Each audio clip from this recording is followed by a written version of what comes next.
पश्चिम बंगाल में विधानसभा चुनाव के पहले चरण का मतदान संपन्न हो चुका है। इस चरण में 152 सीटों पर वोटिंग हुई, जबकि कुल 294 सीटें हैं।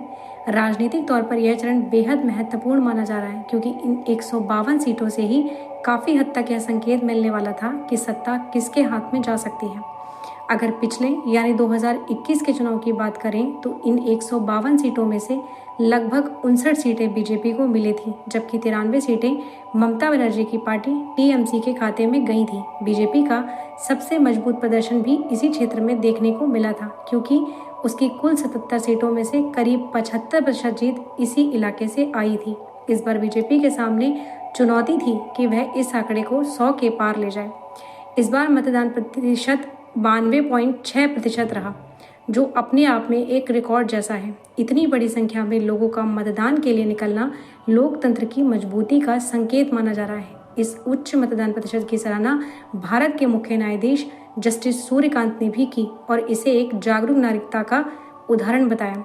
अब इस पूरे चुनाव को समझने के लिए कुछ अहम बातें सामने आती हैं। पहली बात, इतने बड़े मतदान प्रतिशत ने उन दावों को कमजोर किया जिनमें कहा जाता था कि वोटिंग में गड़बड़ी होती है या लोग स्वतंत्र रूप से वोट नहीं डाल पाते। दूसरी बात, जो लोग अंतर्राष्ट्रीय मंचों पर यह कहते रहे हैं कि भारत में लोकतंत्र खतरे में है, उनके लिए भी यह एक जवाब माना जा रहा है।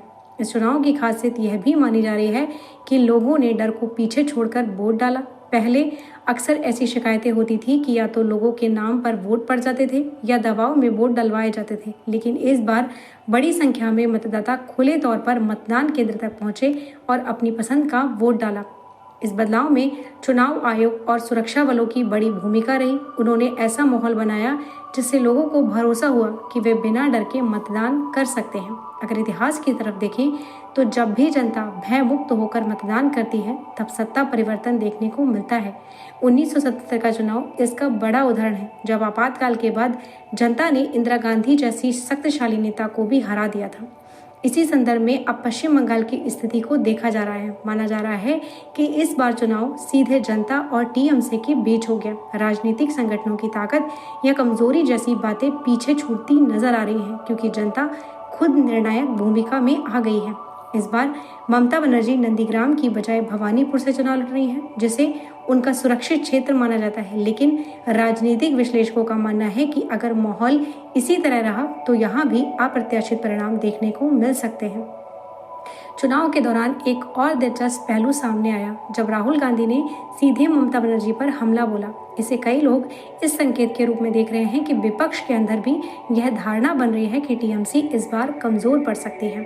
इस पूरे परिदृश्य को देखते हुए कुछ लोग यह मान रहे हैं कि पहले चरण के बाद ही चुनाव की दिशा काफी हद तक तय हो गई है। अनुमान यह भी लगाया जा रहा है कि इन 152 सीटों में बीजेपी 100 से 120 के बीच पहुंच सकती है। हालांकि अंतिम परिणाम 4 मई को आएंगे, लेकिन इस चुनाव को सिर्फ हार जीत के नजरिए से नहीं देखा जा रहा। इसे लोकतंत्र में लोगों के विश्वास, उनकी भागीदारी और उनके साहस के रूप में भी देखा जा रहा है। पश्चिम बंगाल के बाहर रहने वाले लोग भी बड़ी संख्या में अपने खर्चे पर वापस आकर वोट डालने पहुंचे। इस बात का संकेत है कि बदलाव की चाहत मजबूत है। लोग अब दूसरे राज्यों से तुलना कर रहे हैं और अपने राज्य में भी वैसा ही विकास चाहते हैं। कुल मिलाकर यह चुनाव सिर्फ सरकार बदलने का नहीं, बल्कि एक बड़े राजनीतिक और सामाजिक बदलाव का संकेत माना जा रहा है, जिसका असर आगे पूरे देश की राजनीति पर भी पड़ सकता है।